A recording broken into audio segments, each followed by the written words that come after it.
reglamento de la Ley Orgánica de Procesos Electorales se le invita, puede el organismo electoral, en este caso el Consejo Nacional Electoral, invitar a organismos electorales internacionales, a organizaciones internacionales como la OEA, cualquier persona puede solicitar a ser observador Pero ha internacional. habido algunas restricciones aparentemente en los últimos tiempos. Pareciera en estos últimos tiempos que ha habido algunas restricciones por parte del Consejo Nacional, algunas organizaciones que no han querido darle acreditación, como por ejemplo en estos momentos se ha discutido lo de la OEA, las Naciones Unidas. Tenemos ya ayer se firmó el acuerdo del resultado, del respeto a los resultados con la UNASUR.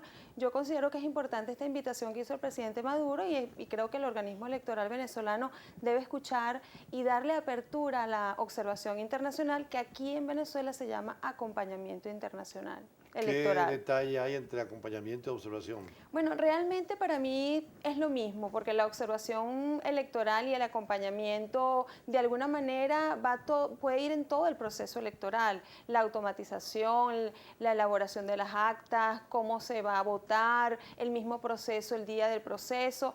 Entonces, efectivamente creo que es una cuestión de término, por eso considero que no se debería discutir la diferencia entre acompañamiento y observación electoral, porque al final de todo el propio Consejo es el que acredita y permite que vengan esos acompañantes u observadores nacionales. ¿Otros procesos electorales que usted ha asistido en el exterior, cómo funciona? Bueno, en otros países, por supuesto, hemos ido a procesos internacionales como presidenciales, por ejemplo, de parlamentos europeos, que yo creo que eso es bien interesante ver la diferencia entre una elección parlamentaria y un sistema presidencialista como el venezolano. Pero en América Latina también hay siempre observación. Hace poco en Argentina fue abierta a toda la gente que quisiera venir. Totalmente abierta para todas las personas que quieran participar. Por eso yo invito al organismo electoral, en este caso que es un poder autónomo, el poder electoral, representado por el Consejo Nacional Electoral, que apertura. Hay un procedimiento establecido en la ley para poder incorporarse como observador nacional y como acompañante internacional. En el caso nuestro, tenemos una organización nacional que se llama Soberanía Electoral, que ya solicitó ante el Consejo Nacional Electoral su acreditación para observación nacional. ¿Tiene vínculos con otros organismos electorales del continente? Así es, tenemos vínculos con otros organismos internacionales y estamos ya prestos a algunas invitaciones en Europa y en América Latina también. ¿Qué haría un organismo de observación electoral? Un organismo de observación electoral acompaña todo el proceso electoral, desde que comienza la convocatoria de las elecciones hasta el mismo día de las elecciones. Dentro de un espíritu de neutralidad, naturalmente. Por supuesto, con unos principios como por ejemplo en Venezuela, pegado a la Constitución y a la ley, al no intervencionismo en el Estado, el respeto de la soberanía y sobre todo la imparcialidad. Ahora hay un derecho electoral mundial, ¿no? También de carácter regional. Hay un derecho electoral, además autónomo, ya se le considera una rama del derecho independiente de otras ramas y con sus propias técnicas, normas y regula todo lo relativo al derecho electoral. Además, una diplomacia electoral. Hay una diplomacia electoral, por supuesto que sí, sobre todo para esas observaciones internacionales y nacionales. Por eso considero que el organismo venezolano debe permitir que distintas organizaciones, sin importar el tinte ideológico, sin importar si es de izquierda, de derecha, puede ser incluso un organismo internacional, por ejemplo, la representación de una organización electoral de otro país que pueda presenciar nuestro proceso. Hace poco en Argentina hubo elecciones primarias, ahora van a la segunda vuelta, pero se eligieron diputados al Parlamento del Mercosur en forma directa y universal. ¿No sería recomendable que Venezuela pensara también en elegir parlamentarios al Mercosur, ya que somos parte del Mercosur? Así es, además yo considero que el espíritu de la Constitución refleja la voluntad, el acatamiento a la voluntad popular y la democracia participativa y protagónica, y por lo tanto yo considero que debe ser una elección nacional para que sean nuestros diputados. Además, en los parlamentos regionales también hay una dinámica muy particular.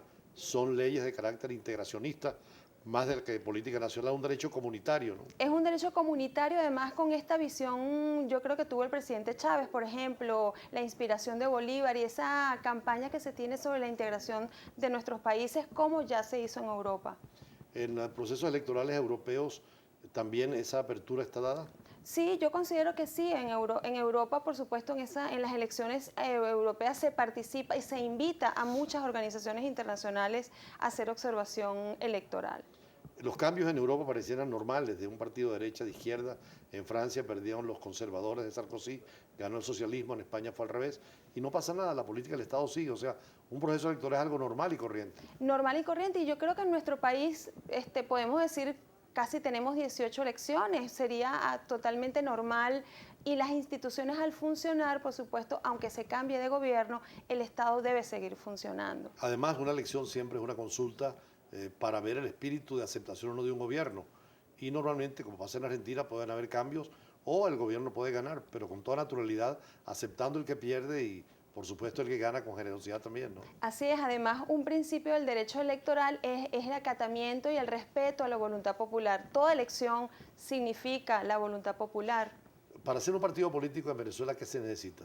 Para hacer un partido político en Venezuela, por supuesto, debe tener primero unos promotores, que estos sean los interesados en organizar el partido político. Se presenta una solicitud ante el Consejo Nacional Electoral, hay una inscripción provisional y luego de esa inscripción provisional, donde incluso se le presenta de alguna manera las ideas generales, el nombre del partido, las siglas del partido y, por supuesto, después de esta inscripción provisional viene todo un proceso de la inscripción formal. ¿Qué base electoral tiene que tener un partido para que funcione nacionalmente? Bueno, debe tener una base de 0.5% nacional, una serie de firmas, un porcentaje de una serie de firmas para poder, pero también hay partidos regionales, eso es importante señalarlo. En Venezuela también existen partidos regionales que funcionan en las regiones. Y en América Latina hay internacionales también, socialdemócrata, socialcristiana, liberal, socialista, o sea, hay fórmulas regionales también que entran en la vida política y en el sistema electoral. Así, yo diría que el pluralismo político es el que prevalece en las democracias y en América Latina tenemos que verlo y mucho más en nuestro país, sea de izquierda, de derecha, de cualquier tendencia ideológica. Bueno, muchísimas gracias. Ana Paula Denis es especialista en sistemas electorales.